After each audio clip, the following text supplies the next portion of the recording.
Hey folks, Matthew Weiss here, and I'm here on behalf of Produce Like a Pro. I decided to do a fun experiment. I have heard many dogmatic mixing rules circulated online. Dogmatic meaning rules that involve the word always or never. But of course we know online is where the truth goes to die, so I figured I would go around, ask people about their dogmatic mixing rules, collect a list of them, and then create a mix where I deliberately break every one of them. Now, a lot of people have rules, but a lot of them were kind of like left field, not so generally accepted, but there were certainly a lot of rules that I've heard time and time again that I know people abide by. Things like high pass everything that isn't the kick or the bass, or, always keep your subs in mono. Stuff like that. So I made this mix. I'm using the last time stems or trackouts from Daryl Thorpe's mixing course, which can be found on the Pro Mix Academy. Hey, you know who else has courses out on the Pro Mix Academy? This guy, and the link to those is going to be in the description below. But let's jump into this. Let's listen to this mix that I came up with. I collected 10 dogmatic rules. That was coincidence. I wasn't specifically going for like a listserv number here. It just ended up being 10. But I collected 10 pretty commonly accepted rules and broke all of them. For better or worse, let's hear how the mix turned out.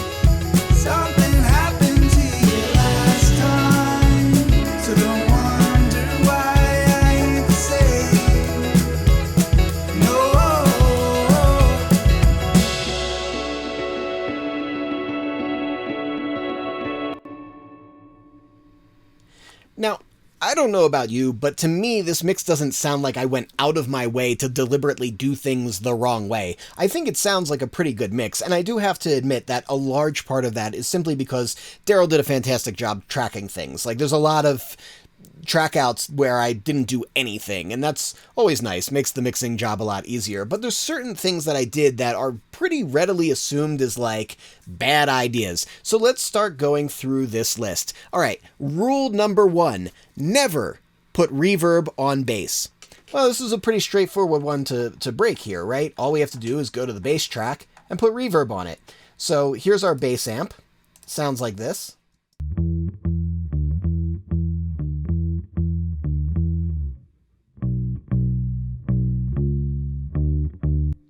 And here I'm using East West Spaces 2. I'm using their studio live room. And I'm not being subtle here. My goal in breaking these rules is to like really break the rules, not to like kind of fudge it. Oh, I took the reverb and I high passed it and I used a really short delay and, it's barely there or whatever. No, there's definitely reverb here.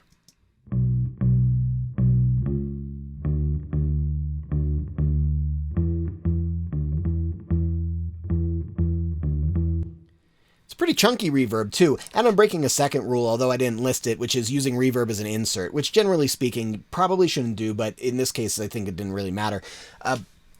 I'm basically saying, okay, well, if I'm going to be putting reverb on my bass amp, let's make it part of the imaging as well. Let's construct it so that the bass is going to define the far side of the imaging, like the back field of the imaging, and this way things like my snare, my guitars can be in the front of the imaging, and that's going to create nice three-dimensionality. I actually love this rule break because I really like how it turned out. It's very unexpected, it's a little different, it's not something I probably would have done on my own if I hadn't specifically been looking to break a rule, so I'm glad that I did it, and when we listen to the low end, it sounds pretty good.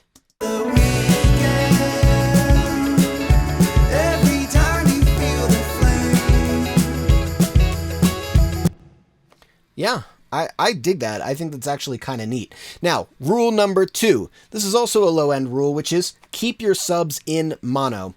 So this rule, I think, is really, really strongly misunderstood for a lot of reasons. But let's go over the rule break first and what I did, and then explain where there are some merits about this rule and where there is misunderstanding. So I decided that I would do this with the kick. On the kick, we have all of them coming down to this summed kick track.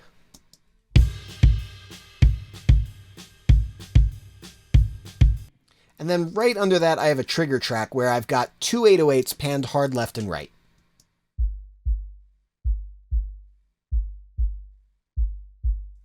It's pretty purely sub. I'm even filtering down everything that's below like 150 hertz, just so that there's no like mid-rangey kind of stuff helping the stereo spread around. No, this is very specifically subs in stereo, and when we hear them together, it sounds like this.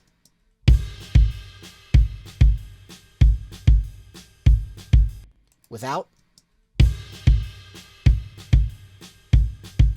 With.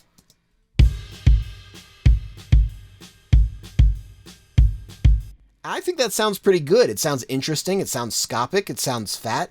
I like it. If I play the entire mix without that trigger track, you'll notice that the kick feels a little anemic.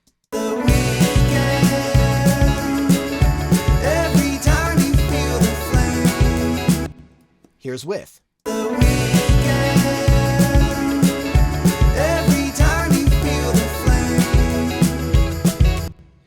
Now, there is some merit here to this particular rule. The merit being that you have to be very careful with your low-end phase. If you collapse your image to mono, you have to be careful with stereo sub because that's going to be the first stuff to have phase issues. So when you're doing stereo sub work, it's not that you can't do it, you just have to make sure that the mono compatibility is going to be what you want. And in this case, it folds to mono pretty darn well. But you do have to be mindful of it. Now, here's the part that people get wrong. A lot of the times people will use some kind of a mono sum device on their low end. All you're doing when you do that is taking the sub only and collapsing it into mono. So if you do have phase issues on your sub, all you're doing is baking that into both the stereo and mono playback. So if you're going to have sub information off to the side, you cannot fix that problem simply by collapsing it to mono. You have to actually go in and fix the problem, or simply remove any kind of stereo sub at all. Collapsing to mono isn't really going to work. Okay, number 3. Only use subtractive EQ. Now, I think anybody watching this is probably thinking, okay, this one's been debunked 1,000 times, but it's still fairly dogmatic. I see it quite a bit, and there is some merit to it, but I'm just going to point out that all over this mix, this rule break is happening. I mean, I've got top end boost on the hat where I've got 16K turned up by the full, I just turned it all the way to the right? It's a full boost. My snares here, I've got an EQ where I'm using like a little subtractive EQ, taking out a couple dB around 800, but mostly like I've got the whole 130 hertz on the snare turned all the way to the right. I've got some 5K added here, like 4 dB. I've got some 5 dB of like 1250. Like most of this is big additive moves on the snare, and I like the way the snare sounds. I think it came out pretty darn cool sounding, but this one, it almost isn't really worth getting too far into because we use additive EQ all the time. It exists for a reason. Now, I will say this, there is some merit to focusing on subtractive EQ, especially when we're building our skill set, because there is this sort of psychological effect of more being better. So if we're boosting things, sometimes we mistake the boost for being better when it's really just more. Sometimes more is better though, but when we're doing subtractive EQ, if you take something away and it sounds better, you know that that's a good move. It's working. So focusing on taking away the bad stuff is a habit that needs to become as ingrained and as natural as adding the good stuff. Okay, number 4, never mix in solo. Okay, this is one of the spots where I feel like the result actually didn't come out as good as I would have wanted it to. So I picked the lead vocal to mix in solo. My thought process was that if I can get the lead vocal to sound good in solo, I can build the rest of the mix around it. When I did that, I found that the vocal really needed some more work, but at that point it was because I was in the context of the rest of the mix, and that would no longer have been mixing in solo, so I just had to bite the bullet and say, this is what I got when I mixed it in solo. So what I'm going to do is I'm going to mute the reverb returns here for a second. I'm going to solo this vocal, and we're going to hear it in solo mode. Heavy as a paper flag. What's the word when you're not sorry? Some days I just disappear. So in solo, that sounds pretty darn good. Now I'm going to pop it into the mix without the reverb returns on it so that we hear it a little bit more clearly. Heavy as a paper flag. What's the word when you're not sorry? Some days I just disappear. And we pretty immediately notice it sounds a little weak. I could turn it up a little bit more, but turning it up more is not even really what it needs. What it needs is just more body. It needs a stronger sensibility. So if I was doing this mix for real, I would start to then rework the vocal in the context of everything else to give it the strength and body and presence that it needs. But then we're not mixing in solo anymore. So I would say, as a general rule of thumb, it's not that you can never go into solo. Going into solo can be helpful for picking out very specific nuancy things, but you really want to make sure that you're hearing those nuancy things while you're in the context of the greater mix, because you can go on a resonance hunt for days with any source and pull out like every resonance that you can find. But the problem with that is that music is resonances, so you end up kind of making the sound anemic. What you really want to do is any resonance that's bothering you in the context of the whole mix is what you want to go hunting for. You can also do this kind of like solo treatment as a starting place, and then as you build the rest of the mix, keep going back to whatever you had in solo and, you know, kind of tampering it or temping it out and making it fit a little bit better. All of those are fine, but relying exclusively on solo, I would say, is probably one of the few dogmatic rules on this list that actually sticks and makes sense. As a kind of workaround here, I cranked a ton of reverb onto the vocal, and that sort of helped to fill out the space of the vocal a little bit, so I kind of halfway fudged the rule a little. But that kind of brings us to rule number 5, which is delay is better than reverb. So I didn't use any delays on this record. I don't really inherently believe this rule to be true. I think that delay and reverb are just different tools and they sound different and have different uses. I will admit that on this vocal, if I was not trying to break rules, I probably would have first brought in some kind of a slap delay on specifically the verses before working in any kind of reverbs and relying maybe a little bit more on the delay than the reverb, because I think the record just kind of calls for that, and because sometimes delays are just a cleaner way of getting a sense of ambience without necessarily smearing things. However, I'm going to play this with the reverbs, and I have to say there is something kind of cool going on with the reverbs that I actually like. Heavy as a paper flag. What's the word when you're not sorry? Some days I just disappear. So like I said before, one thing that's going on here is I'm using the reverbs to reinforce the body of the vocal so that it stands up in the mix, which is sort of a workaround for having done my vocal treatment in solo. So there's that use of reverb, which is kind of cool. And then there's also the compounded tone of the two reverbs that I'm using. One is it's not a tank, it's a plate. Right? So I'm using a short plate with a very long pre-delay. So it's creating this almost a slapbacky kind of thing, but with a plate reverb, which creates the kind of sense of space and rhythm and pocket that I oftentimes would use a delay for, but you can use a reverb and it's just a different sound and it works in a pretty cool way. The other thing I'm using here is the Relab Quant X. I'm using my own preset. So if a dogmatic rule is to never use presets, first of all, I don't believe that at all. But second of all, if it's my own preset, I think it's fine, right? Right? Okay. So I'm using my particle exciter, which is kind of almost like a springy thingy. Yep, springy thingy.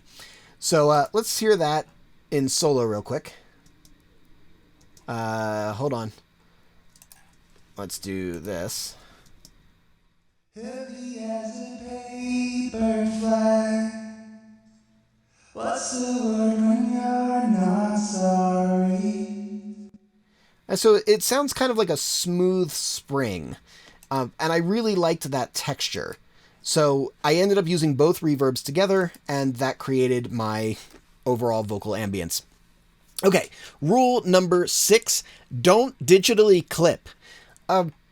So there are digital clippers, and we use them all the time, and they sound good. I'm using one on the kick drum, I'm using standard clip, and I'm actually clipping it pretty hard. Like, it's definitely hitting the meter here. You worry about the weekend.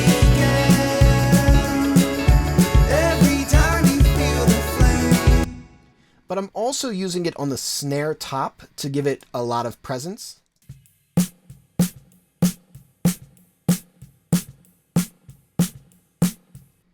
Here's without it.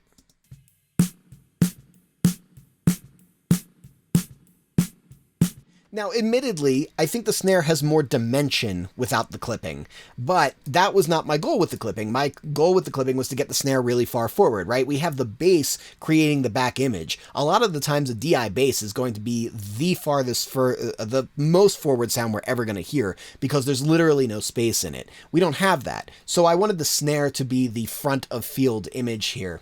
So getting it really far pushed forward, digital clipping is a great way to do it. Now, a lot of the times we associate digital clipping more when we're talking about like clipping on a channel, but I thought that I would show that as well. It's not quite as sophisticated as standard clip, but it still works. So what I'm doing is I'm taking just a whatever plugin here. In this particular case, it's just the stock Pro Tools compressor, but I'm not doing any compression. I'm just using it as a gain stage effectively, and I'm pushing 18 dB of gain, and then I'm taking out like 17.5 dB of gain to effectively level match it. And the snare sounds like this.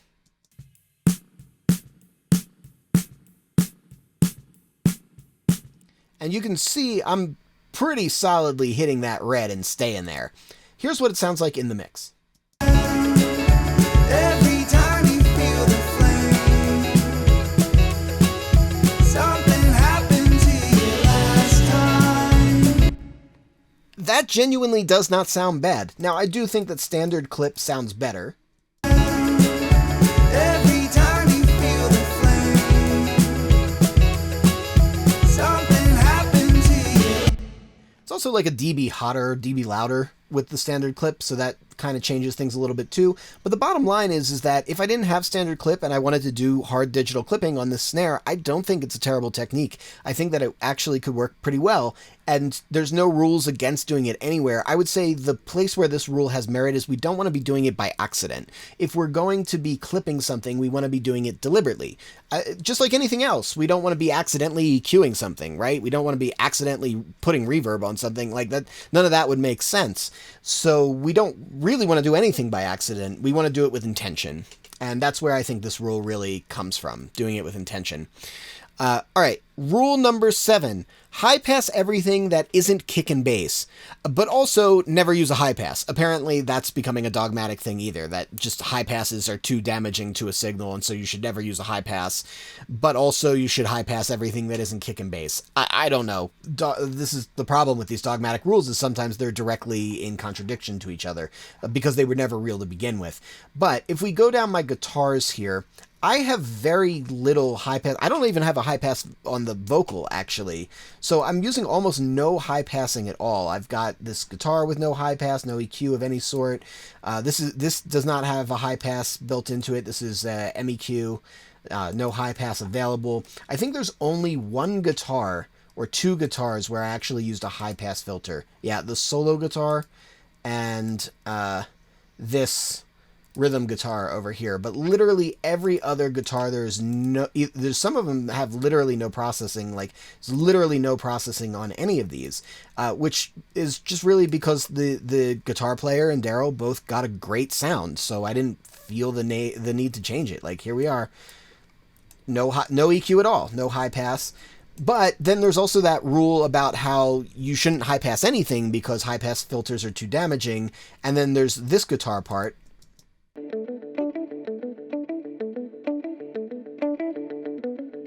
And I felt like it was just really muddying everything up and crowding everything up, so I hyper band passed it.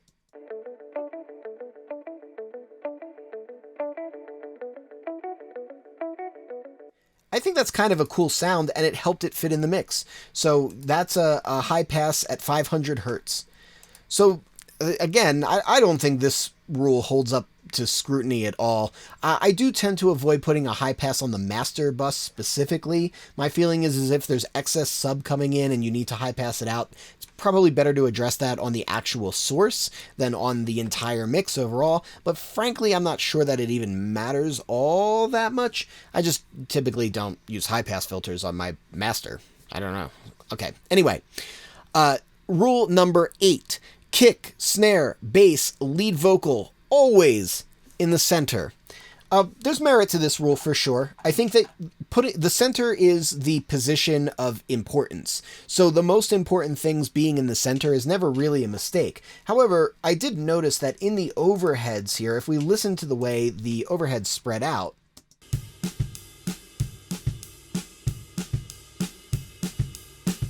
the snare is actually a little bit in the left. So I pan the snare a little bit to the left. It's 22 left. So it's not like way out of the center, but it's a little out of the center. And I think it sounds good. Time you feel the flame. Something To be honest, I think I could pan it even a little bit more left. I think it still feels a little bit too concentric, so I think I'm going to move it a little more to the left. time you feel the flame. Something happened to you last time. So don't wonder why I say. Yeah, I dig it. I think it sounds good. I think that there's a lot of merit to this particular rule. I think in general you can't really go wrong with putting your important stuff that's supposed to be punchy and powerful and demand attention in the center. I think that it's a fair rule of thumb. But I think that also breaking that rule, there's nothing wrong with it. I think you just have to be thoughtful about how you're doing it. Okay, rule number 9. Don't change the arrangement or production in the mix. So I'm going to show what I did. And I think that we'll find it agreeable that this makes sense. There's this swell here, and I've muted the back half of it where it normally was just there. So I'm going to bring it in, and we're going to hear it.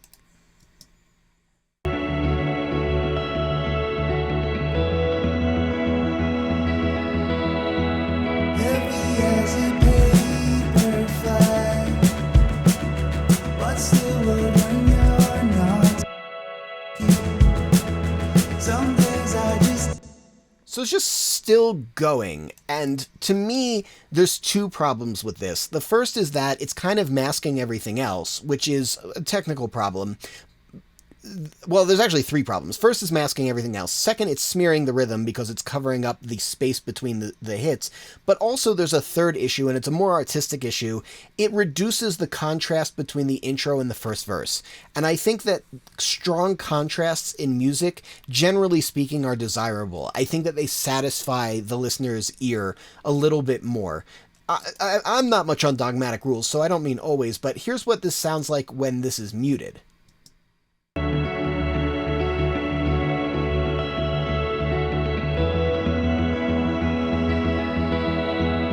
heavy as a paper flag.